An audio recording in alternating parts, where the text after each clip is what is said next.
अस्सलाम वालेकुम, good morning, सुबह बखैर. Good morning everybody. Welcome to Geo Pakistan with Huma and Abdullah here. Now we are in a new setting, लेकिन आप लोग familiar तो होंगे. और कल जी वीकेंड, बल्कि वीकेंड ही पूरा कह दें, बड़ा ही इम्पोर्टेंट था और बहुत सी मार्चेस चल रही थी, mostly of course in Punjab. और कल आपने देखा था वजीर आजम का जो जलसा तवील था, खिताब, सर्टनली वजीर आजम का तवील तरीन खिताब. पहले खिताब से पहले मैं जरा जलसे की जरा उस पे रौनकों की बात कर रही हूं. जलसा Indeed it was a huge gathering, बहुत बड़ा क्राउड था जो वजीर आजम पुल ऑफ करने में कामयाब हुए.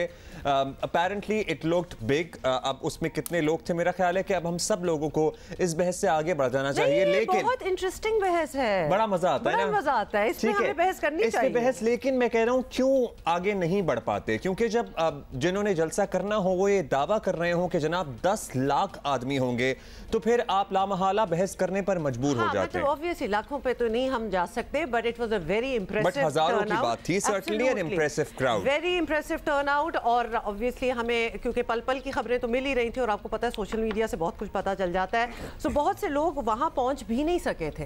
दे were massive crowds that were still on their way. तो अगर वो भी पहुंच जाते तो बात बहुत ज्यादा आगे चली जाती. लेकिन motorway was packed, GT was packed, Peshawar से आने वाली जो हाईवेज हैं they were packed, so people were really heading to the call of the prime minister. देखने वाली आंख ये भी कह रही है कि वजीर आजम का मीनार पाकिस्तान पे एक तारीखी जलसा था ना. आप हमें लिख के बताइएगा जियो पाकिस्तान टीवी पे कि आपके ख्याल में जिन लोगों ने दोनों जलसे अटेंड किए हैं, ये जलसा बड़ा था या वो जलसा बड़ा था. जो मुबस्सिरीन हैं, जो सहाफ़ी हैं, जो तज्ज़ियाकार हैं, वो कह रहे हैं क्योंकि उस जलसे में तकरीबन मुझ समेत सभी लोग मौजूद थे लाहौर में. सो आप भी, आई एम श्योर आप नहीं थी, मैं था. सो लोग कह रहे हैं कि दैट वाज द बिगेस्ट सो फार, और ये कल भी बहुत बड़ा था. लेकिन कल जो परेड ग्राउंड है उसमें यही कहा जाता है कि मैक्सिमम कोई 25,000 लोग आ सकते हैं, 30 to 35 और 25 या 30,000 या 32,000, चले 40,000 भी कर लें. Well, it was an impressive turnout. लेकिन मुझे ये बताइए कि जब हम लोगों को बहैसियत कौम या पाकिस्तान तहरीक इंसाफ को बहैसियत पार्टी हर चीज़ को ओवर प्ले करने की आदत है. लोग यूजुअली अंडर प्ले करते हैं चीज़ों को ज़िंदगी में, और उसके बाद जब बड़ी चीज़ होती है तो खुशी भी होती है और लोगों को सरप्राइज भी मिलता है. अब आप एक 50,000 वाली जगह पे कह दें कि 10 लाख लोग आएंगे तो सर्टनली फिर लोग सवाल उठाएंगे. 10 लाख का फिगर 12 कोट किया गया, और फिर वो जो जगह देखें, उस जगह से ही पता चल जाता है. यू आर एक्सपेक्टिंग, अब शादी पे भी लोग बुलाते हैं, आप कह दें जी हमने 1000 मंगवाए हैं लेकिन जगह 200 को ही अकोमोडेट कर सकती हो, तो फिर उतना मेरा ख्याल है people can tell by that as well. तो बातें एक जगह, whatever it was, whatever the figure was, it was an impressive turnout, and I think that should be. बातों पे भी हम तफसील से बात करेंगे कि वो सरप्राइज जिसकी इतनी हाइप बनाई जा रही थी, जिसके बारे में टीजर्स, बाकायदा टीजर्स और जिसे कहते हैं ना क्या ट्रेलर्स छोड़े जा रहे थे कि ये होगा और वो होगा और ऐसे होगा कि आंखें खुल जाएंगी और आप अपनी सीट से खड़े हो जाएंगे और थरथल्ली मच जाएगी. और अच्छा, we will talk about that because I don't know कि कितनी थरथली मची. A lot of these things were already known to people as well. अच्छा जी, now the content of the speech, वो सरप्राइज जिसका तस्करा किया जा रहा था, जिसके बारे में बहुत बुलंदोबांग दावे किए जा रहे थे. बाज़ लोगों का ये कहना है कि ये एग्जैक्ट उसी तब्दीली के दावों की तरह साबित हुई जिसके बारे में वज़ीर आज़म ने हम सबका माइंड बनाया हुआ था और जिसकी वजह से लोग उनके साथ थे या लोग अभी भी सर्टनली बहुत उनके सपोर्टर हैं, वोटर हैं. वो तब्दीली जिसका वज़ीर आज़म इंतखाबात से कबल वादा करते थे जब वो बरसर इख्तदार नहीं थे, एग्जैक्ट मुझे एक्शन रिप्ले नजर आया इस सरप्राइज को लेके, क्योंकि क्या क्या बातें नहीं की जाती थी, आपको याद है ना? एब्सोल्युटली. तो थोड़ी सी डिटेल भी आपको दे देंगे जी. एक तो सबसे पहले जिस पावर शो का वादा था और इंतजार था वो आखिरकार कल हो गया, लेकिन वजीर आजम ने जिस सरप्राइज का वादा किया था वो कौम उसका इंतजार ही करती रह गई. वजीर आजम 1 घंटा 50 मिनट के खिताब के दौरान रवायती जारहाना मोड में नजर आए, लेकिन बड़े मोहतात भी रहे.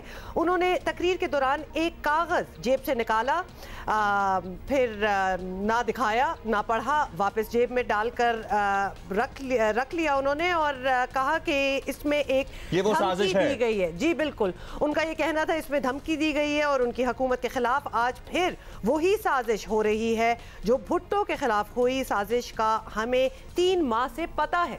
सुनिए जरा. जिम्मेदार होके बड़ा ये तकरीर लिखी और मैं आपको एक एक जुमला बताता हूं. बाहर से पैसे की मदद से हुकूमत तब्दील करने की कोशिश की जा रही है। ऐसा बाहर से है, लोग हमारे इस्तेमाल हो रहे हैं, ज्यादातर अनजाने में, लेकिन कुछ जानबूझ के ये पैसा इस्तेमाल कर रहे हैं हमारे खिलाफ। कह रहे हैं कि हमारे मुल्की मफाद में, लेकिन लिख के हमें धमकी दी गई है। मैं इल्जामात नहीं लगा रहा, मेरे पास जो ये खत है ये सबूत है, ये मेरे पास जो खत है ये सबूत है। और मैं आज ये सबके सामने कहना चाहता हूं कि कोई भी शक कर रहा है ना इस मेरे खत के ऊपर, कोई भी शक कर रहा है, मैं उनको दावत दूंगा, ऑफ द रिकॉर्ड बात करेंगे, लेकिन मैं आपको खुद देख सकेंगे कि ये मैं किस किस्म की बात कर रहा हूं। अच्छा जी, ये वो मखसूस हिस्सा था तकरीर का जिसमें फ़ॉरेन पॉलिसी एंड एवरीथिंग, ये तो नहीं, इसके अलावा जो फ़ॉरेन पॉलिसी और बैनुल अक़वामी साजिश की जब बात कर रहे थे, जब वज़ीर आज़म ने बाकायदा ये लिखी हुई तकरीर पढ़ी, क्योंकि इससे पहले भी आपको पता है ना काफ़ी कंट्रोवर्सीज़ हुई हैं। एक्चुअली ये बात तो मेरा ख्याल है इसको ज़रा सराहना चाहिए, बिकॉज़ कि फ़ॉरेन पॉलिसी पे इसका कोई असर ना पड़े, फ़ॉरेन रिलेशंस पे कोई असर ना पड़े। तो ही सेड कि मैं एग्जैक्टली वो ही कहूँगा जो मैंने लिखा है, और जहाँ ख़त की बात हुई उन्होंने कहा ऑफ द रिकॉर्ड दिखा सकते हैं। आई थिंक मेरा ख्याल है कि हो सकता है आपका दाव लग जाए। नहीं, ऑन द रिकॉर्ड दिखाएं भाई, अवाम इस खत की खातिर ही तो आई है। जो सरप्राइज था वो अगर ये खत ही था तो इसको तो छाप के इसके पोस्टर बना के लगा देने चाहिए, अखबारों के फ्रंट पेज पे होना चाहिए, क्योंकि इससे ज्यादा अहम मौका क्या होगा जब आपकी हुकूमत को इतने शदीद खतरात लाहक हैं और आप कह रहे हैं कि एप्रोप्रिएट टाइम पे ये सारे सबूत अवाम के सामने लाऊंगा। को हैं विज़ावी आपके मुल्क को हैं, तो आप इसको छापें, आप इसको दिखाएं ताकि कौम को पता चले। देखिए, अगर वाकई पाकिस्तान के खिलाफ कोई बैनुल अक़वामी साजिश हो रही होगी तो सर्टनली पूरी कौम फिर साथ खड़ी होगी ना। तो जो भी इसके मुहर्रिकात हैं, जो भी इसके किरदार हैं, उनका बरमला इजहार करना चाहिए और उनको मंजर आम पर लाना चाहिए। और साबिक वज़ीर आज़म ज़ुल्फ़िकार अली भुट्टो का भी तस्करा किया, लेकिन सर्टनली बैनुल अक़वामी फैक्टर्स के साथ साथ बहुत से मुल्की फैक्टर्स भी उसमें शामिल थे। वज़ीर आज़म शायद उनका तस्करा करना भूल गए। इसके अलावा वज़ीर आज़म ने कल भी अपोजिशन को निशाने पर रखा और वो इनका रिपीट टेलीकास्ट था। तो क्या कुछ था, ये ज़रा सुनिए। आपने तो सारा वक्त कहा था कि नून लीग वालों कि जरदारी का पेट फाड़ के चोरी का पैसा निकालना था आपने। तो जब से वो इकट्ठे हुए हैं, चेरी ब्लॉसम और जरदारी, जब से ये इकट्ठे हुए हैं तो इनको भूल गया है, इनको भूल गया है कि जरदारी चोर था।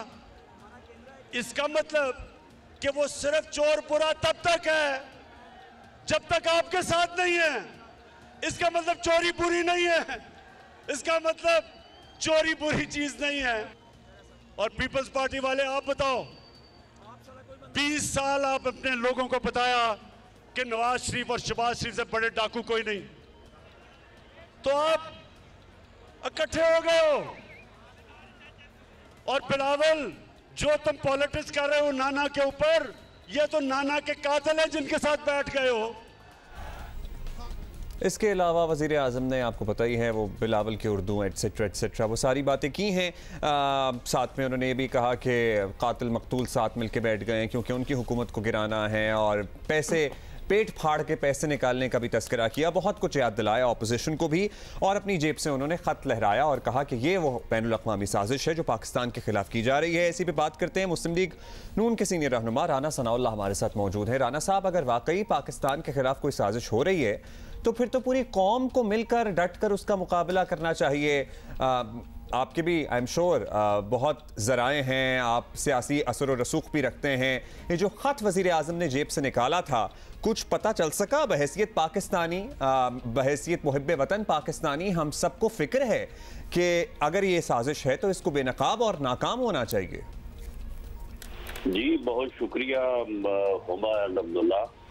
देखें, ये शख्स जिसका नाम इमरान खान है और ये हमारे वज़ीर आज़म है, ये दरअसल इसी तरह की जो है बेतुकी कहानियां सुना के जो है ये वजारत उज़्मा तक पहुंचे हैं और अभी 3.5-4 साल में इनका कुछ नहीं बिगाड़ा। ये वही कंटेनर पे चढ़े हुए हैं अभी तक, और ये ऐसी ही इन्होंने ये बात की है कि जी ये मेरे पास खत है और जो कोई मेरे पास आएगा तो मैं उसको दिखाऊंगा।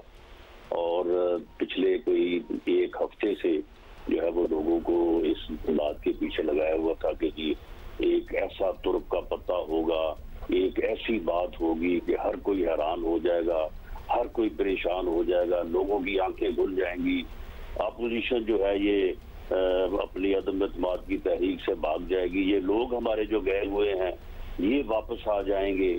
और यानी कल इन्होंने अपनी स्पीच में ये भी कहा कि मुझे पूरी उम्मीद है कि अपोजिशन के मेंबर्स का ज़मीर जाग जाएगा और वो हमारे खिलाफ जो है वो वोट नहीं देंगे।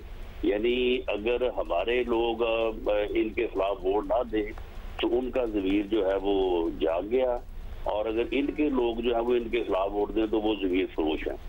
तो ये इसकी कल सारी अच्छा, उन्हें तो अपोजिशन से और इत्तेहादियों से ये उम्मीद है और अपने लोगों से भी ये उम्मीद है। आपको हुकूमती इत्तेहादियों से एक्सेप्ट शाहज़ैन बुगटी जो कि बाज़ाब्ता ऐलान कर चुके हैं, क्या उम्मीद है?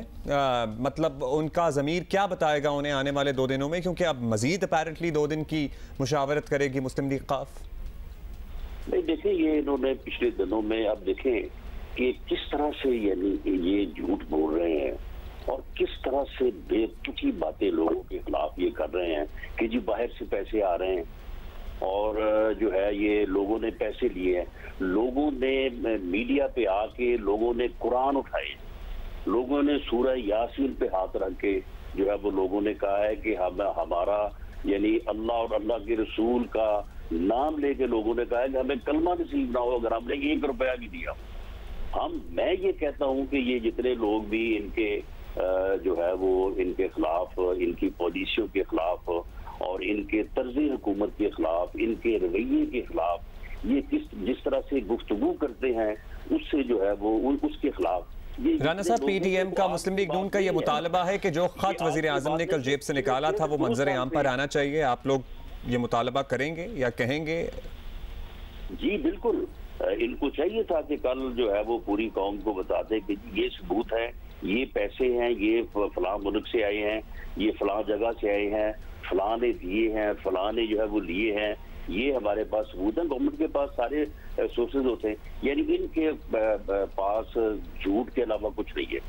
ये इनकी जो है खूबी है कि बड़ी डिगाई के साथ और बड़ी बेशर्मी के साथ जो झूठ बोलते हैं और फिर उसको बार बार जो है वो बोलते हैं, और जब एक दिन एक बात कर लेते हैं तो अगले दिन उतनी डिटाई के साथ जो उसकी फिर तस्दीक भी कर देते हैं, फिर बिल्कुल एक उसके जो है वो बरक्स बात कर देते हैं।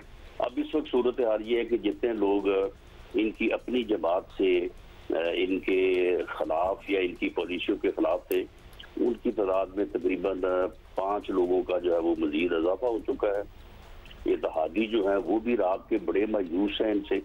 तो वो टोटल कितने हो गए? 33 थी, फिर 24 थे, 5 और कोई बता सकते हैं? कोई फिगर बता दें। और देखें ये डबल फिगर में ये चीज आ चुकी है, और रिक्वायरमेंट तो खैर टोटल 9 वोट की है ना। अगर 9 वोट इनके टोटल वोटों में से माइनस हो जाए तो ये अकलियत या अक्सरियत खो बैठते हैं। तो अब तो ये उससे भी डबल चुकी है, और आने वाले 1-2 दिनों में आप देखेंगे कि ये सारी सूरत हाल जो है वो बिल्कुल वाज़ेह हो जाएगी। अच्छा राना साहब, आज के दिन के हवाले से भी बात करते हैं। अदम एतमाद की तहरीक आज पेश होनी है, लेकिन उससे पहले ज़रा कुछ एक सेंस दे दें। असद उमर साहब कहते हैं उनका ये ओपिनियन है कि जल्द इलेक्शन कराने चाहिए। उन्होंने ये मुतालबा दोहराया भी, एक दफ़ा पहले भी वो कह चुके हैं। तो कोई आप लोगों से कोई राब्ता, कोई बैकडोर, पीछे क्या बातें हो रही हैं जहाँ एक की मेंबर ऑफ खान साहब कहते हैं कि शायद इलेक्शंस जो हैं वो जल्द करवाए जाएं? देखिए होगा, ये आप इससे पहले ये आपने देखा होगा कि जब हम तो खैर पिछले 2 साल से 2.5 साल से हम तो कहते आ रहे हैं कि मिड टर्म इलेक्शन होने चाहिए। हमारा तो ये मौकफ है कि 2018 के इलेक्शन जो है वो रिग थे और ये सिलेक्टेड टोला है जो इसे और नाहल है जिसे मुल्क पे मुसलत कर दिया गया है, तो ये आगे से क्या जवाब देते थे? ये असद उमर साहब भी क्या कहते थे कि जी हम तो एक दिन भी कम नहीं करेंगे, पूरे 5 साल करेंगे, एक दिन कम भी हम जो है वो हुकूमत जो है वो नहीं छोड़ेंगे। अब ये कह रहे हैं कि जी अब इन्होंने इनडायरेक्ट ऑफर किया। वैसे तो ये अपोजिशन के साथ बात करना, अपोजिशन लीडर के साथ हाथ मिलाना, ये हमारे साथ बात करना भी जो है ये मुनासिब नहीं समझते, क्योंकि इनकी नज़र में सारी अपोजिशन है या चोर है या डाकू है या सारे गलत लोग हैं, और ये खुद ही जो है वो इतने दूध के जुड़े हुए हैं कि बस ये किसी। तो सर ऐसी कोई ऑप्शन नहीं है ज़ेरे गौर के ऑपोजिशन या पीडीएम अगर ये नो कॉन्फिडेंस मोशन वापस ले और अर्ली इलेक्शन में कोई अग्रीमेंट हो जाए, ऐसा कुछ नहीं हो सकता?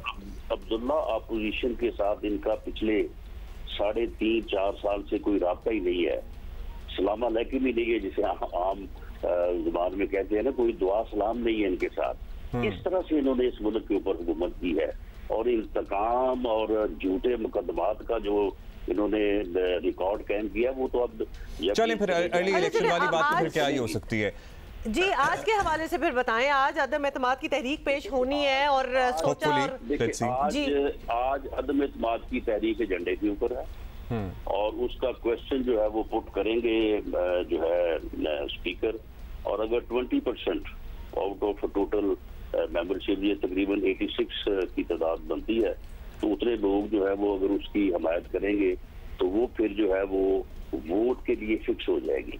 थर्ड डे के लिए फिक्स इससे पहले नहीं हो सकती और 7 दिन के बाद नहीं हो सकती। मीनिंग देर भाई कि चौथा, 5वां और 6ठा दिन जो है उनमें से जो कि इस हफ्ते का यानी जुमेरात को हो सकती है, जुमे को हो सकती है, हफ्ते को हो सकती है, इतवार को हो सकती है। अच्छा ये बताइए राना साहब, आप काफ लीग से क्या मामलात आपके सेटल हुए हैं? क्योंकि एक जरा से खबर आती है सेटल हो गए, फिर वो मजीद मुशावरत का वक्त मांग लेते हैं, फिर मुलाकातें भी चल रही हैं, आगे चीज होती चली जाती है, तो बात हो क्या रही है? मतलब इतना तो राना साहब कोई मुश्किल रिश्ता आया होना तो उस पर भी मुशावरत नहीं होती।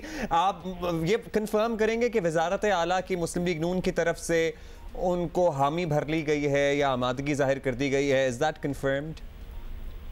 देखिए, कल उनसे रात बड़ी पॉजिटिव बात हुई है, तो लेकिन मैं ये नहीं कह सकता कि उनके साथ कोई बात तय हो गई है। कुछ चीजें हमने भी उनको मुस्बत जवाब दिया है, कुछ चीजों पे उनका भी मुस्बत जवाब था, लेकिन कुछ चीजें ऐसी बुनियादी ऐसी भी हैं कि जिसके ऊपर उन्होंने कहा है कि जी आप हमें टाइम दें, और हमने भी उसके ऊपर जो है वो अपनी आपस में मुशावरत। सर परवेज इलाही पंजाब के वजीर आला होंगे नहीं होंगे, इस पे कोई डिसीजन हुआ है नहीं हुआ? सर नहीं, अभी इस पे कोई डिसीजन फाइनल नहीं हुआ, लेकिन इसके ऊपर बात जरूर हुई है। इस पे बात हुई है तो वो क्या मुमकिन है, क्या परसेंटेज में अगर करें? सोर्सेज राना साहब, बल्कि आप हमारे साथ हैं तो आप कंफर्म भी कर सकते हैं। आप 50-50 समझ लें, 50-50 समझे। अच्छा, कुछ सोर्सेज कंफर्म कर रहे थे कि जनाब ये मामला सेटल हो गया, लेकिन आपने आप ये बताया तो हम सारा दिन जियो पे चलाएंगे कि आप कह रहे हैं कि अभी ये मामला सेटल नहीं हुआ है। जी बिल्कुल, अभी जो है ये सेटल नहीं हुआ, लेकिन सेटल हो भी सकता है और इसमें कोई रुकावट भी आ सकती है, जिस तरह से मैंने आपको कहा है कि आप इसको 50-50 समझें। वैसे राना साहब, if you like to share, तो रुकावट क्या आ सकती है? मतलब अगर देखा जाए तो बड़ी विन विन सिचुएशन हो पीडीएम के लिए, आप सारों के लिए, तो ये किस बात पे नेगोशिएशन जो है वो अटकी हुई है अभी? देखिए हुमा, ये सिर्फ ऐसा तो नहीं है ना कि जी बस ठीक है जी आप चीफ मिनिस्टर बन जाए और हम आपको बना देते हैं। उसमें बहुत सारी चीजें हैं, उसमें उसका टेन्योर है, उसमें उसकी कैबिनेट बननी है, उसमें उसके फिर उसके बाद इलेक्शन होना है। सियासत उन्होंने भी कोई ये तो नहीं है कि उन्होंने वज़ीर आला बनने तक और उसके बाद इलेक्शन तक सियासत करनी है और उसके बाद सियासत उन्होंने नहीं करनी। तो ये सारी चीजें जो है ये एक यानी एक चीज से 100 चीज और अटैच होती है, उसके ऊपर फिर तमाम चीजें जो है उनके ऊपर क्लैरिटी होगी, तो मामला जो है वो बेहतर अंदाज से आगे चलेगा। अच्छा सही है, यानी कि अभी बाकी डिटेल्स तय होनी है, लेट्स सी कब तक वो तय हो जाती हैं, क्योंकि आपको पता ही है ना Qaf League is very touchy apparently as far as Chaudhry Pervaiz Elahi साहब की वजारत आला इज कंसर्न्ड। तो अगर आपको उनको ऑन बोर्ड लेना है तो मेरा ख्याल है कि इस पर जल्दी डिसीजन आप लोग भी कर ही लेंगे। MQM के बारे में क्या तय हुआ सर? उनकी बड़ी इंपॉर्टेंट नंबर है सर्टनली कौमी असम्बली में, और अगर हुकूमत के साथ ही कुछ इधर उधर हुए तो ये इत्तेहादी काम आएंगे आपके फिर?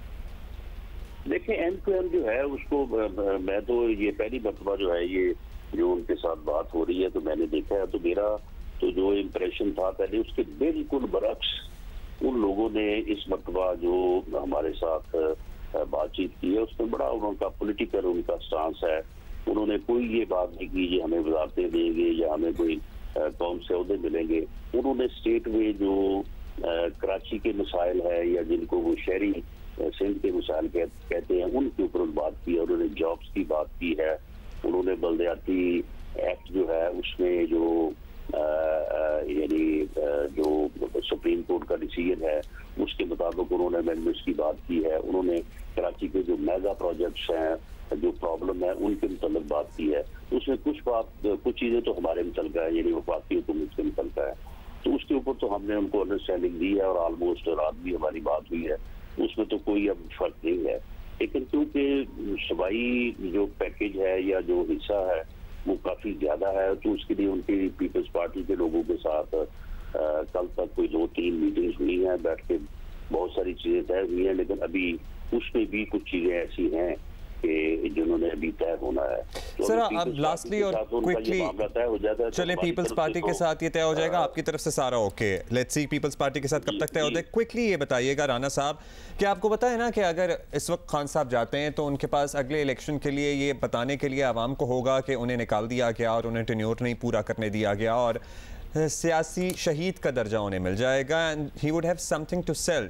तो इस पहलू पे भी आप लोगों ने गौर तो आई एम श्योर किया होगा कि अगर इस मौके पर इनको निकाला जाता है तो आगे इनको बताने के लिए और सिंपैथीज हासिल करने के लिए बहुत सारा मटेरियल मिल जाएगा। नहीं अब्दुल्ला, सियासी शहीद तो तब होना कि अगर उनको किसी गैर जमहूरी, गैर आईनी, गैर कानूनी तरीके से या जो एक मुरव्वजा तरीकाकार है। आपको पता है कि वो अपने वोटर सपोर्टर को ये बात कहेंगे और वोटर बेस और सपोर्टर बेस तो है। देखिए ना वो तो बहुत कुछ कहेंगे, लेकिन मामला ये है कि एक जो मुरव्वजा तरीका होता है, एक जो आईनी और जमहूरी तरीका होता है, उससे तो फिर अगर या तो फिर आप इस अदम इत्मीनान को आइन से निकाल दें, आप अपने कानून से निकाल दें। तो जब एक मुरव्वजा तरीकाकार है उस तरीकाकार के मुताबिक जो है वो हटेंगे तो ये तो उनकी बहुत बड़ी नालायकी होगी। जिस तरह से उन्होंने 3.5-4 साल में मुल्क की इकॉनमी को बर्बाद किया, मुल्क में गवर्नेंस को बर्बाद किया, कुछ डिलीवरी किया, तो ये तो उनकी नालायकी होगी कि वो अपने आप को जो है वो मेंटेन नहीं कर सके। हाँ, अगर वो ये साबित कर दे कि ये गैर मुल्की साजिश थी या कल साबित कर देते या ये साबित कर दे कि देखें ये नोटों की बोरियां पड़ी हैं, ये देने वाले हैं, ये लेने वाले हैं और इस तरह से ये ट्रांजैक्शन हुई है, तो अगर ये सारा झूठ है और इतना यानी ये वाज़ेह झूठ है कि ये इसको कभी ये साबित नहीं कर सकते और ये झूठ इनका आज भी साबित होगा, कल भी साबित होगा, तो फिर किस तरह से ये शहीद बनेंगे। राइट राना साहब, बहुत शुक्रिया for joining us this morning, we got your point. आज बड़ा बिजी दिन है सारों के लिए, ये का जलसा है भाई एक्चुअली ऑब्वियसली, तो we shall let them go. अच्छा जी, मुस्लिम लीग नून की नायब सदर हैं मरियम नवाज साहिबा, कल रात उन्होंने महंगाई मुकाओ मार्च जो चल रहा है मुस्लिम लीग नून वालों से बात कर रही हैं। कितना टंग ट्विस्टर है। और उन्होंने 36 बार कहा है किड यू नॉट, मैंने खुद, क्योंकि मैं तो बैठी हुई सब कुछ देख ही रही थी, तो वो गुजरावाला वालों से बात कर रही थी और ये कह के नॉट वंस, ये छोड़ दें स्पीच में क्या था, ये कमेंडेबल बात है कि फंबल ही नहीं हुआ। इसको वैसे बनाया जा सकता है गुजरावाला वालों। टप्पे पे चढ़ रहा था थोड़ा सा, मुझे थोड़ा सा आ रहा था, लेकिन जरा सुने उन्होंने अच्छा क्या उन्होंने क्या कहा, उन्होंने वजीर आजम की तकरीर का जवाब दिया, वो सुनिए क्या कहा उन्होंने।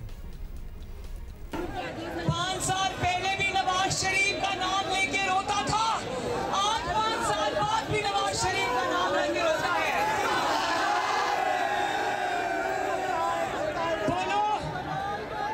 बोलो आप लोग चाहते हो नवाज शरीफ आए,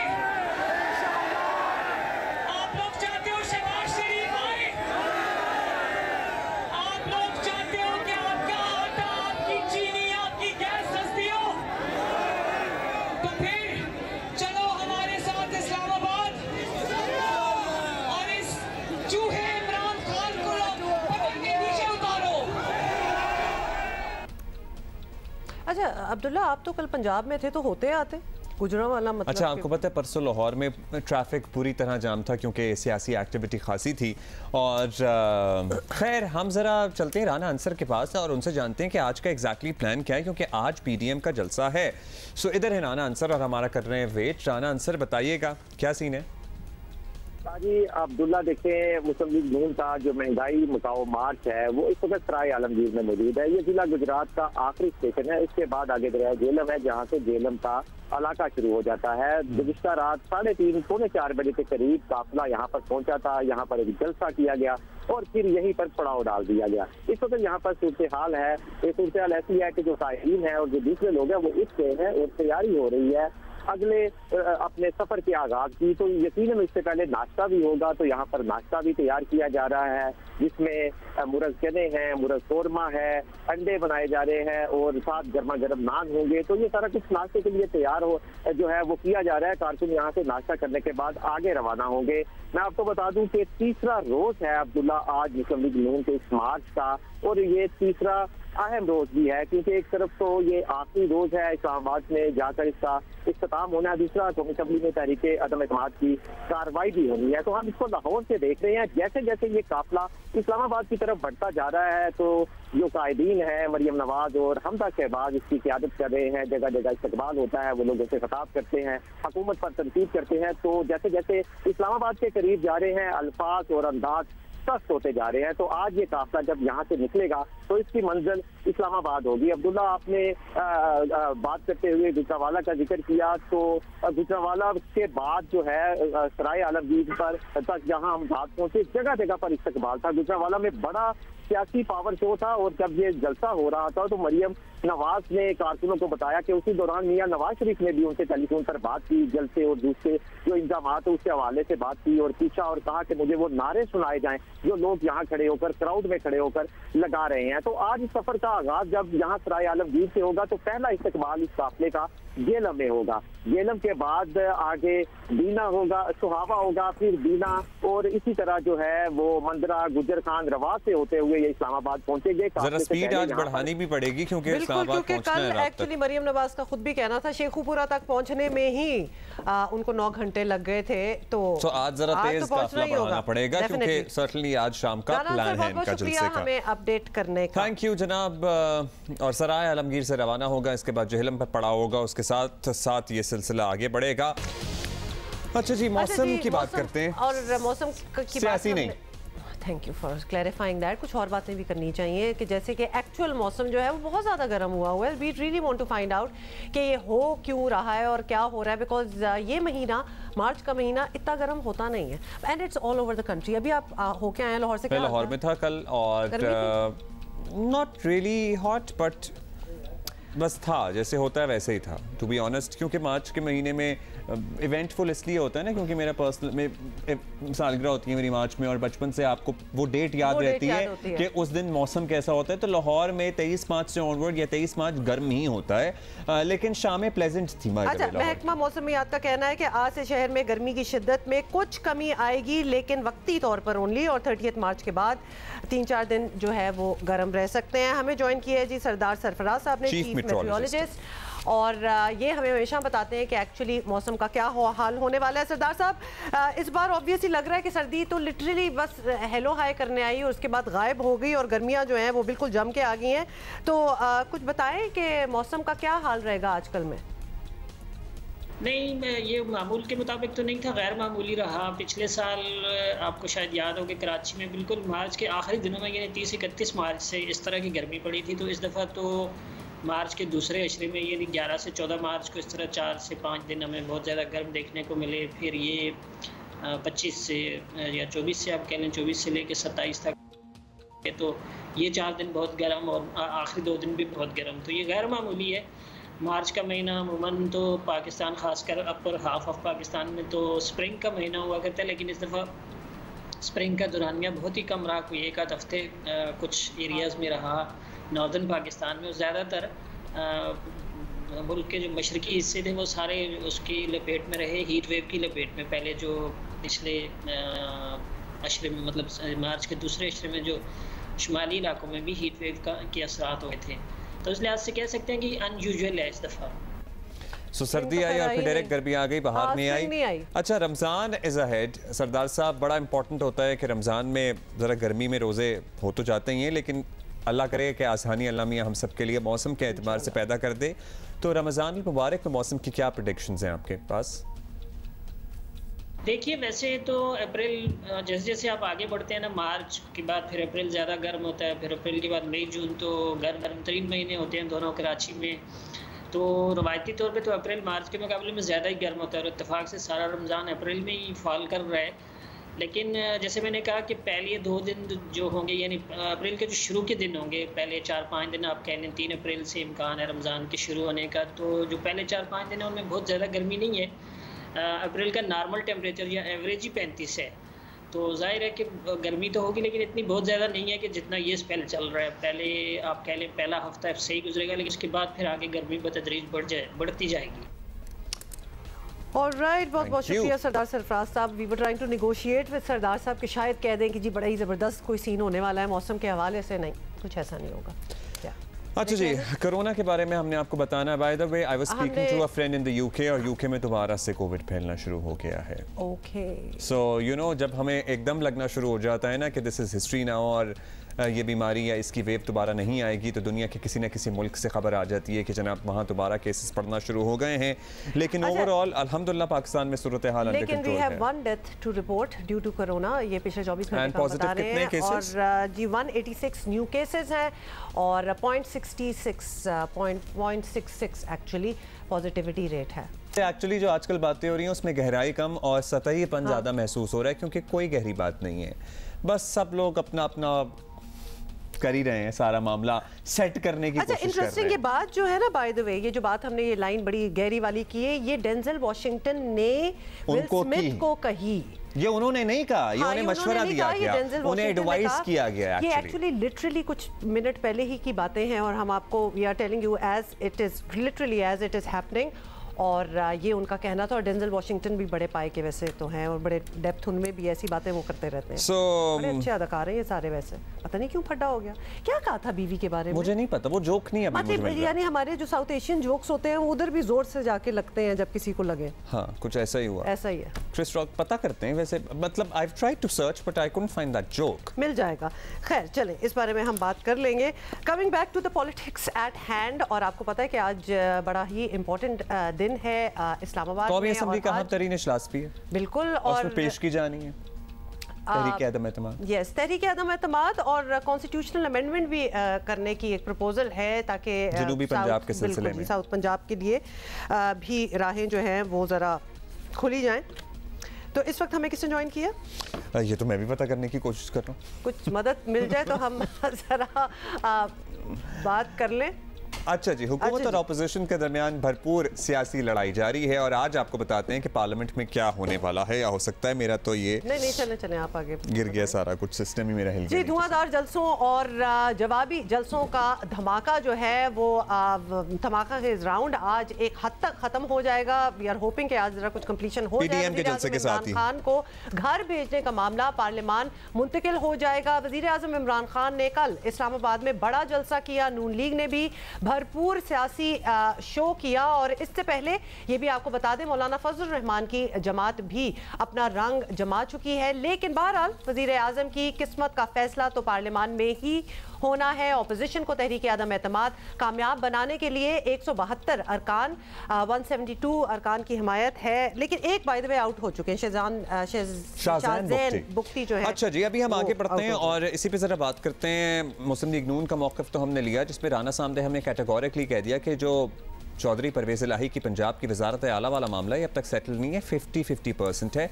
बहुत कुछ सेटल हो गया है, बहुत कुछ सेटल होना बाकी है। ज़राए से जो खबरें आ रही थी कि जनाब मुस्लिम लीग नून ने कन्फर्म कर दिया है कि पंजाब के वज़ीर आला चौधरी परवेज़ इलाही होंगे, प्लीज़ ज़रा उसकी तस्दीक कर लें। और मैंने उनसे दोबारा भी पूछा कि जनाब हम सारा दिन जियो पे आपके नाम के आपके नाम के साथ ये खबर चलाएंगे। उन्होंने कहा चलाएँ। सो अभी हम कमर ज़मान कायरा साहब से बात करते हैं, उनसे भी ज़रा पूछते हैं पेशरफ्त, क्योंकि PDM तो सारी इकट्ठी है। अब आगे क्या होना है क्या नहीं होना है। सबसे पहले तो तायरा साहब, ये बताइए कि आपको पता ही है किसी से ढकी छुपी बात नहीं है, माजी में भी पाकिस्तान के हुक्मरानों के खिलाफ साजिश हुई है और जुल्फ़िकार अली भुट्टो साहब उसके विक्टिम भी रहे हैं। अगर वाकई इमरान खान की हुकूमत या इमरान खान साहब के साथ कोई साजिश हो रही है या इसमें इस किस्म का कोई पहलू है, तो फिर तो पूरे पाकिस्तान को, पाकिस्तान के तमाम सियासतदानों को इस बात पे यकजुबान होना चाहिए कि साजिश को बेनकाब किया जाए और पाकिस्तान के खिलाफ किसी भी किस्म की कोई भी साजिश नाकामयाब हो, नाकाम हो। तो आप चाहेंगे कि वो जो ख़त वज़ीर आज़म ने जेब से निकाला था वो सबके सामने आया और फिर वो सबके सामने इस पर बात की जा सके? बहुत शुक्रिया। देखिए, वज़ीर आज़म ने कल एक साइजेबल जलसा किया और उसमें उन्होंने जो कहा कि मैं कोई बड़ा अहम राज करूंगा और मैं धमाका करूंगा और मैं कोई इंकशाफ करने वाला हूं बहुत बड़ा, या बहुत बड़ा पाकिस्तान की तारीख में या पाकिस्तान की सियासत में कोई भूचाल लाने वाला हूं जिससे ये सारा रुख बदल जाएगा, जो तहरीक अदम एतमाद तब्दील हो जाएगी हर चीज। हम कोई 1.25 घंटे की तकरीर में वो ढूंढते रहे कि कब वो वक्त आएगा, लेकिन वज़ीर आज़म साहब ने जो सहारा लिया वो किसी खत का, अल्टीमेटली याद रखिए ये खत वही निकलेगा जो यूरोपियन यूनियन के सफरा ने पाकिस्तान को लिखा कि आप रूस के खिलाफ एक कंडेमिनेशन का बयान दें और वो भी यूक्रेन के इशू पे। मेरा जो ख्याल है, सफारतकारी की तारीख में हुक्मरानों को खत लिख के धमकियां नहीं दी जाती, धमकियां दी जाती है। जुल्फ़िकार अली भुट्टो को धमकी हेनरी किसिंजर ने सरेआम मुंह पे दी थी, खड़े होकर मीटिंग में लिख के नहीं दी थी, तो वो अपने खिलाफ रिकॉर्ड इकट्ठा नहीं करते। दूसरी गुजारिश ये है कि वजीर, बिल्कुल आपने बड़ा दुरुस्त कहा और हम का, अगर हमारे वजीर आज़म 500 इख्तलाफ सही उनसे, उन्होंने मुल्क को बहुत सारे बहरानों में शायद इस वक्त डाल दिया है और हम उनसे जल्द छुटकारा चाहते हैं, लेकिन इसके बावजूद अगर उनकी ज़ात को किसी तरफ से या उनकी ज़ात ही पाकिस्तान को, वजीर आज़म पाकिस्तान को धमकी, पाकिस्तान को धमकी है ना जी। अगर कोई इस तरह का उनके खिलाफ बात हुई है तो सारी कौम को यकजुबान होना चाहिए। बिल्कुल हम उनके साथ खड़े होंगे। वो बताएं तो सही ये क्या हुआ कि आप दिखा भी दे। वो कहते हैं ना कि खूब पर्दा है कि चिलमन से लगे बैठे हैं, साथ छुपते भी नहीं, सामने आते भी नहीं। यानी आपने कोई झलकी करा भी दी और मैंने कहा भी नहीं और मैंने कह भी दिया। ये एक और उनका स्टाइल है पॉलिटिक्स में कि वो चीजों को किसी और सिमत लगा जाते हैं कि जी अच्छा मैं अब बताऊंगा, अगली दफा बताऊंगा, एक खाम राज है, फिर उस दफा जाके उसको और एक डिफ्लेक्शन दे दी। तो ये यू टर्न उनकी पॉलिटिक्स का हिस्सा बन गए। ऐसा कुछ नहीं है। जुल्फ़िकार अली भुट्टो के तो कुछ कसूर थे। उन्होंने तो एटमी प्रोग्राम शुरू किया था जो अमेरिका को बिल्कुल पसंद नहीं था, बिल्कुल बर्दाश्त नहीं करते थे। उन्होंने तो आलम इस्लाम को इकट्ठा कर दिया था जो अमेरिकियों को पसंद नहीं था। उन्होंने तो तेल के हथियार को इस्तेमाल करने का दुनिया को एक मौका दिया जो अमेरिकियों को पसंद नहीं था। उन्होंने तो थर्ड वर्ल्ड को एक्टिव फोरम बनाने की कोशिश की जो अमेरिकियों को कबूल नहीं था। दुनिया के बहुत सारे ममालिक को कबूल नहीं होगा, लेकिन और वो उसकी उनको सजा भी मिली। लेकिन खान साहब ने ऐसा क्या कर दिया? खान साहब तो सिर्फ एक रूस का दौरा कर रहा है। वो तो ट्रंप के पास गए थे और उससे कहा कि मैं उसको इतना खुश होके आए, बल्कि इस्तकबाल कराया अपना। याद होगा आपको एयरपोर्ट पर बहुत जबरदस्त इस्तकबाल हुए, फूलों के हार डाले गए कि वर्ल्ड कप जीत के आ गए हैं और कश्मीर हाके आ गए। यानी उसके चंद दिनों बाद उन्होंने एनेक्सेशन कर ली कश्मीर की और हम देखते रह गए कि वो मतलब आप ये कह रहे हैं कि अगर वाकई पाकिस्तान, वजीर आजम पाकिस्तान के खिलाफ साजिश, पाकिस्तान के खिलाफ साजिश है और अगर ऐसा है तो वजीर आजम को इसका पता बताना चाहिए और इससे छुपा के नहीं रखना चाहिए। It is high time. इससे ज्यादा इंपॉर्टेंट टाइम क्या आएगा उनके लिए? चलिए ये एस्टैब्लिश हो गया, लेकिन लेट्स आप खुद शेयर करना बंद कमरे में बुला ले सारे को एपीसी, इस पे सबको इकट्ठा करे, नेशनल सिक्योरिटी कमेटी की मीटिंग बुला। ये कुछ नहीं। एक्चुअली उन्होंने ऑफर तो की है कि ऑफ द रिकॉर्ड वो दिखाएंगे ये खत, और कुछ लोग तो क्लेम कर रहे हैं अगर सोशल मीडिया को फॉलो करें कि उन्होंने देखा भी है। आप जरा गौर करें उन्होंने कहा क्या है। आप आए, मैं आपको इंडिविजुअली अकेले अकेले दिखा दूंगा। कौन आएगा? सर तो आप जाएंगे। सर ये ऑफर है। क्या पीपल्स पार्टी के क़यादत जरदारी साहब या बिलावल साहब उनके पास चल के जाएंगे? क्या मियां नवाज शरीफ साहब और शहबाज शरीफ साहब चल के जाएंगे? क्या मौलाना फजलुर रहमान साहब चल के जाएंगे? कोई असलूब होता है ना। उन्हें चाहिए था एपीसी बुला लेते, सारी कौमी क़यादत को बुला के। अच्छा, आपने इंपॉर्टेंट बात की है कि एपीसी बुलाई जाए इस मामले पे और वजीर आजम एपीसी बुला के जो है वो सारी पार्टियों को बताएं कि किसने क्या धमकी दी है। एक मिनट, मैं ये तजवीज नहीं कर रहा कि बुलाई, मतलब मैंने चुके हो अगर कुछ होता तो। अच्छा, आप कह रहे हैं कि कुछ ऐसा नहीं है। कुछ ऐसा मतलब ये बात ऐसी नहीं थी कि वो जलसे में एक पर्चा हिला के दिखा दी जाए, इसको जरा मजीद सीरियसली लेके इनको बात करनी चाहिए थी। यकीनन ऐसा है, अगर ऐसा है तो यकीनन आप दुरुस्त फरमा रही। अच्छा कायरा साहब, अब जरा लेट्स टॉक अबाउट द जलसा इटसेल्फ, बिकॉज वजीर आजम का बड़ा देर से इस जलसे में अपने फॉलोअर्स को, लोगों को इनवाइट भी किया जा रहा था। 10 लाख का फिगर जो है उन्होंने पहले कहा था कि जमा करेंगे, चलो लाखों की बात में हम नहीं जाएंगे, फिर भी it was an impressive show in the sense के लोग आए, लोग बहुत से रस्तों में ही फंसे रहे, तो जितना एरिया था वो तो कैपेसिटी तक फुल था। स्ट्रीट पावर, पॉपुलर वोट अगर देखा जाए, सपोर्ट देखा जाए तो वो खान साहब के साथ डेफिनेटली है। आप लोगों को कोई इस बात से परेशानी, कोई टेंशन, बिकॉज लोग तो आए? देखिए, गुजारिश ये है कि इस वक्त लड़ाई पार्लियामान के अंदर है, जहां वो हार चुके हैं। वो पाकिस्तान की सियासत को सड़कों पे जब करना चाहेंगे तो वो इलेक्शन का मौका होगा, वो भी हम उनको साबित करेंगे। ये बात आपकी दुरुस्त है कि एक साइजेबल जलसा था, उसमें सारे मुल्क से लोग आए, ये बात भी दुरुस्त है। आखिर 5-6 हुकूमतें काम कर रही थी, फेडरल गवर्नमेंट थी, कश्मीर और गिलगित की गवर्नमेंट थी, केपी की, बलोचिस्तान की, पंजाब की, उनकी हुकूमतें लगी हुई थी, उनके लोग लगे हुए थे और पिछले 15 दिन से तैयारी थी, बहुत अच्छा तैयारी उन्होंने करके आए। यकीनन इस्लामाबाद में बड़ा शो उन्होंने किया, लेकिन क्या इससे कम शो किया बिलावल साहब ने? ये तो सारे पाकिस्तान को एक जगह इकट्ठा किया। वो कराची से चले तो कराची शहर के अंदर कई जगहों पे इस्तकबाल हुए, वहां से आगे चले तो पूरे सिंध में इस्तकबाल हुए। अब वो क्राउड तो साथ नहीं था ना, जो साथ उनके थे भी लोग वो गाड़ियों में थे और जहां वो रुकते थे वहां वो सामने वाले क्राउड को खिताब करते थे और 15-20 मिनट में आगे चल जाते थे। तो वो पीछे वाला क्राउड तो आगे आके उसमें शामिल नहीं होता था। तो पूरे मुल्क के अंदर वो इस तरह क्राउड को एड्रेस करते हुए इस्लामाबाद आए। अगर उसके आधे क्राउड को भी इकट्ठा करें तो इस्लामाबाद में तिल धरने की जगह ना रहे। सो वो तो आज मुस्लिम लीग वाले आ रहे हैं, आज मौलाना फजलुर रहमान साहब आ रहे हैं, वो भी देखिए जो बड़ा इंप्रेशन शो होगा। चलिए वो तो हम शाम को सर्टनली देख लेंगे। अच्छा कायरा साहब, लास्टली एक बात बता दीजिए कि जो इत्तेहादियों वाला मामला है ये कब तक सेटल हो जाएगा? कोई हमें गैस दे दें, कोई हमें टाइमलाइन दे दें। मुस्लिम लीग काफ के सिलसिले में कल तक ये खबरें थीं, आज सुबह तक अलसुब तक था जनाब ये वो जो वजारत आला वाला मामला है सेटल हो गया है।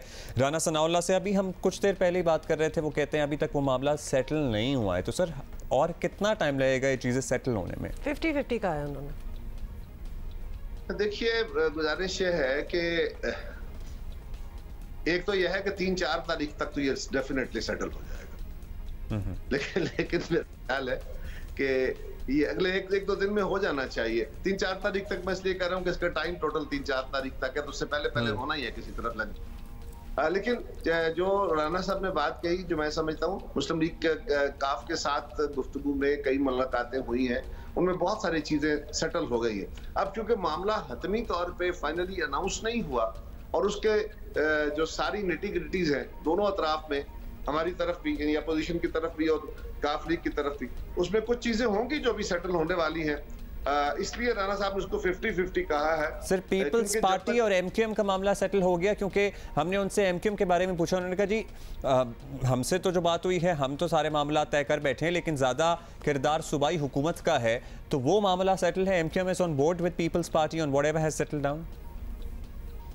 इस पे भी आपके इल्म में है कि एमक्यूएम ने भी और हमारी क़यादत ने भी बड़ा वाज़ेह तौर पे ये कहा है मीटिंग्स के बाद कि हमारे जितने इश्यूज थे वो हमने थ्रेडबेयर हमने डिस्कशन कर लिए हैं और उसके ऊपर हमें मामला फहमी करने में कोई एतराज एहतमाल नहीं है।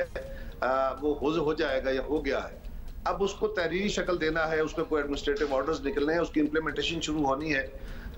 ये बात दुरुस्त है कि हम क्योंकि मुखालिफ एक दूसरे के एमक्यूएम के साथ भी रहे हैं, मुस्लिम लीग काफ का मुस्लिम लीग नून से रहा है, तो ये थोड़े बहुत एडजस्टमेंट में टाइम लगता होता है, लेकिन मेरा ख्याल है कोई ऐसा इशू रह नहीं गया। अगले एक आध दिन में उम्मीद है कि इत्तेहादियों वाला मामला जो है ये फाइनल तय हो जाएगा। ये ऊंट किसी करवट बैठ जाएगा। साहब बहुत बहुत शुक्रिया for being with us this morning. Thank you. ये पर्सपेक्टिव है और सारों का इनफैक्ट यही कहना है। ऐसी खबरें आ रही हैं, ताज़ा खबर ये है कि पंजाब असम्बली में तहरीक अदम एतमाद वज़ीर आला पंजाब के खिलाफ जमा करा दी गई है। मुत्तहिदा अपोजिशन की तरफ से सुहेल वड़ाइच साहब हमारे साथ मौजूद हैं, सीनियर सहाफ़ी तज्ज़ियाकार, और बेनज़ीर शाह ने हमें ज्वाइन किया है। Thank you both of you. Waraich साहब आपसे शुरू कर लेंगे। एक तरफ जहाँ इमरान खान अपनी बका की जंग लड़ रहे हैं, वहाँ अब उस्मान बुज़दार साहब के खिलाफ भी तहरीक अदम एतमाद आ गई है, मतलब महाज बढ़ते जा रहे हैं पीटीआई के लिए। या दूसरा खतरा ये था कि कहीं वाकई उस्मान बुज़दार साहब पंजाब असम्बली ना तोड़ दें, तो मेरा ख्याल है उस चीज को रोकने के लिए तहरीक अदम एतमाद फौरन लाई गई है, ताकि जब तहरीक अदम एतमाद आ जाती है तो फिर असम्बली को तोड़ा नहीं जा सकता। तो एक तो ये है। दूसरा ये है कि आपको पता है जितना फेडरल सतह पर हंगामा है, पंजाब में उससे भी ज्यादा हंगामा है, उससे भी ज्यादा ग्रुपिंग है, और यहाँ हालात जो हैं वो वफाक से भी ज्यादा खराब हैं। इतने ज्यादा ग्रुप्स हैं, तरीन ग्रुप है, अलीम खान ग्रुप है, काफ लीग है, एक और इंडिपेंडेंट ग्रुप है। तो ये सारे ग्रुप्स जो हैं ये कोई खिचड़ी डेफिनेटली लाजमी पकाएंगे नहीं। तो अच्छा, मतलब ये नई डिश की तैयारी नई होगी। डिश जो होगी ये क्या होगी, आप फोर्सी किस तरह करते हैं कि ये सारा सिचुएशन ऑब्वियसली लिंक तो होगी कि इस्लामाबाद में क्या हो रहा है, लेकिन ऑन इट्स ओन किस तरह डेवलप होगी? देखिए डेफिनेटली एक तो बात है कि आहिस्ता आहिस्ता जो अपोजिशन है उसके पास ज्यादा लोग होते जा रहे हैं और हुकूमत के जो लोग हैं आप देखें कि मिनिस्टर लेवल के लोग छोड़ रहे हैं। कल शाहजैन बिस्ती ने छोड़ा, बाप जो है उसका टिल्ट भी लगता है कि हुकूमत की बजाय अपोजिशन की तरफ है, और इसी तरह MQM जो है अब तक उसके भी जो बयानात आए हैं वो उससे यही लगता है। तो ये सारी जो अगर ये सारे ऐलान कर देते हैं तो फिर तो गेम ओवर हो जाएगी, और उसका मतलब ये है कि साहब हम आपसे पूछेंगे कि काफ लीग वाला मामला भी कितना सेटल है और कितना अनसेटल है, लेकिन बेनज़ीर आपसे ज़रा हम आपको भी कहेंगे, ज़रा बताइए कल वज़ीर आज़म जिस सरप्राइज़ का एक्चुअली उनके वोटर सपोर्टर और हम सब भी actually we were really waiting कि वज़ीर आज़म क्या बात करते हैं। बहुत सी बातें हुई, बहुत सी चेमागोइयाँ हो रही थी उनकी तकरीर से पहले। उसके बाद वो इस बात पे लाते रहे कि आज मैं बहुत सीरियस बात करनी है और गौर से सुनो, और वो बड़ा तवज्जो लेते रहे, उसको बिल्डअप किया, तवज्जो लेते रहे। 1 घंटा 50 मिनट की उनकी पूरी स्पीच थी, लेकिन एंड में एक खत निकला जो कि उन्होंने खिला के बस उसके बारे में बताया कि जैसे कोई थ्रेट्स हैं। कायरा साहब से अभी हमें थोड़ी देर पहले बात हो रही थी, उनका भी यही ओपिनियन था कि अगर ऐसी कोई चीज है तो उसके लिए एक तरीकेकार होता है जहां वो शो किया जाए, दिखाया जाए। उन्होंने कहा कि एपीसी बुला, अगर वाकई ऐसा कुछ होता तो एपीसी बुलानी चाहिए थी और फिर सबको एतमाद में लेना चाहिए। देखिए कल का जो जलसा था वज़ीर आज़म का, उसके बारे में 2 चीजें कही जा रही थी पीटीआई की तरफ से। एक तो कहा जा रहा था कि ये बड़ा तारीखी जलसा होगा, बहुत लोग आएंगे, और मेरे ख्याल से काफी बड़ा जलसा था। शायद इतना बड़ा नहीं था या इतनी लाखों की तादाद में लोग नहीं आए जिस तरह लाहौर में जलसा हुआ था 2011 में, लेकिन लोग जो थे, जो कारकुनान थे, वो काफी जोश में नजर आ रहे थे। दूसरी चीज जो कही जा रही थी जलसे के बारे में वो ये थी कि कोई बहुत बड़ा ऐलान होगा, कोई ऐसा पत्ता है वज़ीर आज़म के पास कि जब वो खेलेंगे तो पूरी की पूरी गेम बदल जाएगी। अच्छा, इस तकरीर से एक दिन पहले भी मैंने ये बात कही थी कि ऐसा कोई ट्रम्प कार्ड वज़ीर आज़म के पास अब नहीं है, क्योंकि ऑप्शंस बहुत कम रह गई है। एक ही आईनी ऑप्शन है आपके पास कि वोट ऑफ नो कॉन्फिडेंस को आप आगे जाने दें और मुकम्मल होने दें। इसके अलावा गैर आईनी ऑप्शंस आपके पास बहुत ज्यादा है। तो अब कल के जलसे का मकसद क्या था? मेरी राय ये है कि 2 मकसद थे। एक, पीटीआई की अब जो हिकमत अमली है वो है डिले एंड डिस्ट्रैक्ट। जितना भी हो सके आप वोट ऑफ नो कॉन्फिडेंस को डिले करें और जितना भी हो सके आप लोगों की तवज्जो इससे हटाएं। तो और ये बड़ी उन्होंने कामयाबी से कल ये किया है कि एक जलसे में उन्होंने बात की कोई बैरूनी साजिश की। अब अगले 2-3 दिन क्या होगा, और अभी भी हम क्या कर रहे हैं, हम इस बैरूनी साजिश की बात कर रहे हैं। हम बात कर रहे हैं उस खत की जो वज़ीर आज़म ने दिखाया। अब वो पता नहीं खत है नहीं है, उसमें क्या एक्चुअली नहीं दिखाया, यही तो तजस्सुस है।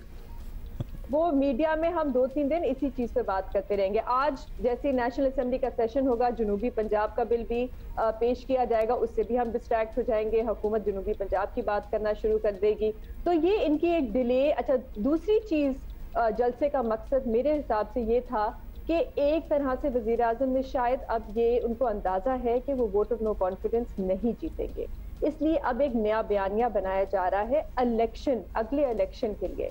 क्योंकि अगर आप वज़ीर आज़म की कल तकरीर सुने तो वो एक वज़ीर आज़म की तकरीर आपको नहीं लगती, वो आपको एक इलेक्शन कैंपेन की, इलेक्शन से पहले की तकरीर लगती है, जिसमें वज़ीर आज़म आपको गिनवा रहे हैं कि देखिए ये हमारी कारकर्दगी है, थी अब तक, और ये हम वादे करते हैं कि अब फिर से अगर इक़्तिदार में आए तो हम ये चीजें करेंगे। तो ये एक किस्म का एक नैरेटिव बनाया जा रहा है जिसमें हमें बताया जाएगा कि हमने ये किया और एक बैरूनी साजिश थी जिसकी वजह से हमें हटाया गया। अच्छा सुहेल साहब, आपको भी शामिल गुफ्तगू करते हुए पूछना चाहेंगे कि वज़ीर आज़म इससे पहले बरमला ये कहते थे कि मैं आखिरी गेंद तक लड़ूंगा, और कल ज़रा कुछ जज्बे की शायद, या तो अब हमारा अंदाज़ा गलत है या आप हमें रहनुमाई कर सकते हैं कि बेनज़ीर भी जिस तरह कह रही हैं कि ये पोस्ट नो कॉन्फिडेंस मोशन तकरीर लग रही थी कि वो शायद अब ये जान चुके हैं कि उनके लिए अब इस मामले से निकलना काफ़ी मुश्किल हो चुका है।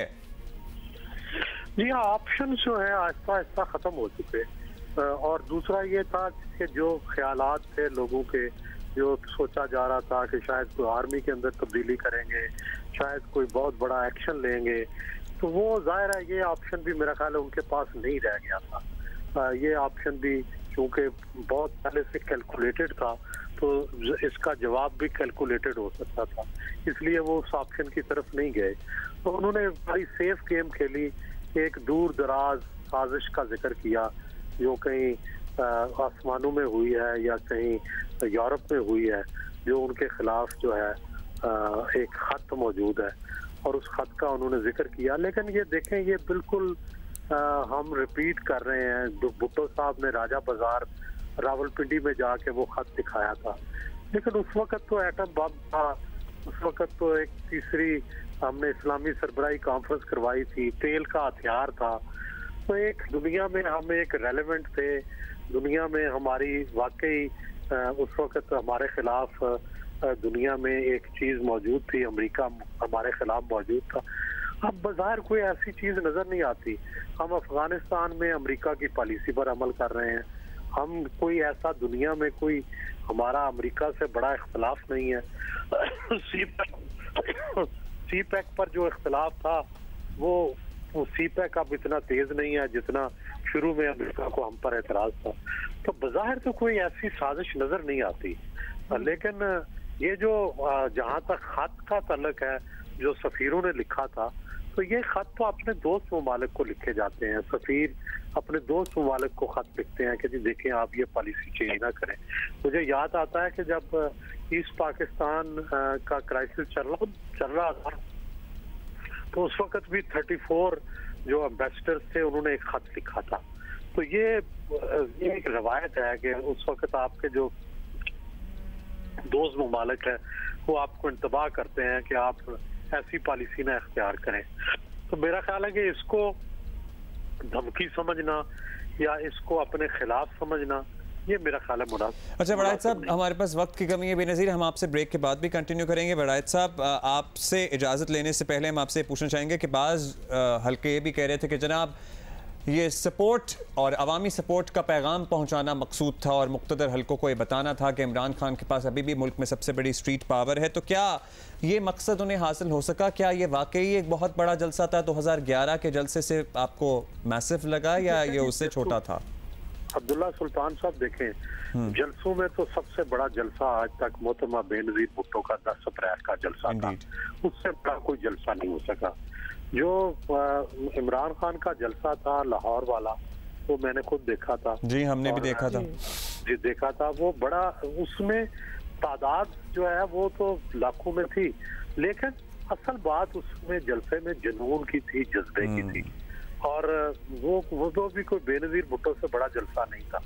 तो इसी तरह ये भी लाखों का जलसा होगा, लाख का जलसा होगा, लेकिन ये ऐसा बड़ा जलसा नहीं था कि जिसको मेहनत क्राउड कहा जाए, ऐसा क्राउड कहा जाए जैसे अनप्रेसिडेंटेड होता है, ऐसा क्राउड नहीं था। राइट, बहुत बहुत शुक्रिया वड़ायत साहब फॉर बीइंग विद अस। जी, जो प्रेजेंट हालात हैं उसके बारे में बात हो रही है, आज बड़ा इंपॉर्टेंट डे भी है। कल के जलसे के हवाले से वड़ायत साहब ने कुछ कहा और बेनज़ीर शाह हमारे साथ हैं। बेनज़ीर, आपसे पूछना चाहते हैं, ये स्ट्रीट पावर भी बड़ी एक चीज़ होती है, ऑब्वियसली ये एक बाकी जमातों को, बाकी पाकिस्तान को, दुनिया को दिखाने के लिए कि मेरे साथ लोग हैं, पार्लियामेंट में जो हो रहा हो that's another story, but the people are with me. ये तो इन अ सेंस बड़ी ज़बरदस्त बात होगी क्योंकि अगले इलेक्शंस भी ज़्यादा दूर नहीं है। तो खान साहब को शायद नज़र आ रहा हो कि अभी क्या नो कॉन्फिडेंस मोशन में होगा, लेकिन the people are with me, ये कितनी बड़ी बात ये है। मैसेज डिलीवर करने में कामयाब हुए वो? देखिए, आपके सपोर्टर्स चाहे जितने मर्जी हो, हमें कंफ्यूज नहीं करना चाहिए। सपोर्टर्स और वोटर्स में भी बड़ा फर्क होता है। आप बहुत बड़े बड़े जलसे भी कर सकते हैं, लेकिन क्या आप अगला इलेक्शन जीत सकेंगे? क्या आप इतनी सीटें ले सकेंगे जितनी आपने 2018 में ली? ये मुझे खासतौर पे पंजाब में पीटीआई के लिए बहुत मुश्किल नजर आता है। इसलिए क्योंकि अगर आप अभी माजी में जितने भी ज़िमनी इंतखाबात हुए, लोकल गवर्नमेंट इलेक्शन हुए, कंटोनमेंट बोर्ड इलेक्शन हुए, और वो सारा ट्रेंड देखें तो पीटीआई एक के बाद एक इलेक्शन हारती आ रही है। तो बड़ा मुश्किल होता है, आप चाहे जितने मर्जी बड़े जलसे कर लें, लेकिन इलेक्शन जीतना बड़ा मुश्किल होगा। और मेरे ख्याल से क्योंकि इत्तेहादियों की भी पहले ब्रेक से पहले बात हो रही थी, तो मेरे इत्तला के मुताबिक इत्तेहादियों ने फैसला कर लिया है। मैं आपको ये भी बताना चाहूँगी कि जो पिछली PMLQ की और मुस्लिम लीग नून की मीटिंग हुई, वहाँ पे यहाँ तक डिस्कशन हुई कि चौधरी शुजात साहब ने ये तक कहा कि आप मर्ज कर लें PMLQ को और PMLN को, और अगला इलेक्शन हम एक सियासी जमात के तौर पे लड़ें। तो अगर यहाँ तक बात पहुँच गई है तो इसी से अंदाजा हो जाना चाहिए कि इत्तेहादी भी कितने सीरियस है, और जो इत्तेहादी वजीर आजम के साथ हैं, मेरे ख्याल से कल वो उनके साथ स्टेज पे भी थे। ऑल राइट जनाब, लेट्स सी क्या होता है। वैसे बहुत दिन नहीं रह गए, अब ये सारी चीजें अनफोल्ड होंगी। Thank you. मैं सोच रहा हूँ कि अगर ये दो जमातें मर्ज होती हैं तो क्या वो QNNQ या फिर सिर्फ PML हो जाएगी? कोई और आपको बड़ा अच्छा कोई नाम आ रहा है तो वो दे दें। नहीं, मतलब सिर्फ पाकिस्तान मुस्लिम लीग रह जाएगी। Remains to be seen actually क्या होगा। We are going to see you tomorrow। आज भी बहुत कुछ होना है। We'll keep you updated of course on Geo News, और हमारी मुलाकात कल होगी। बाय।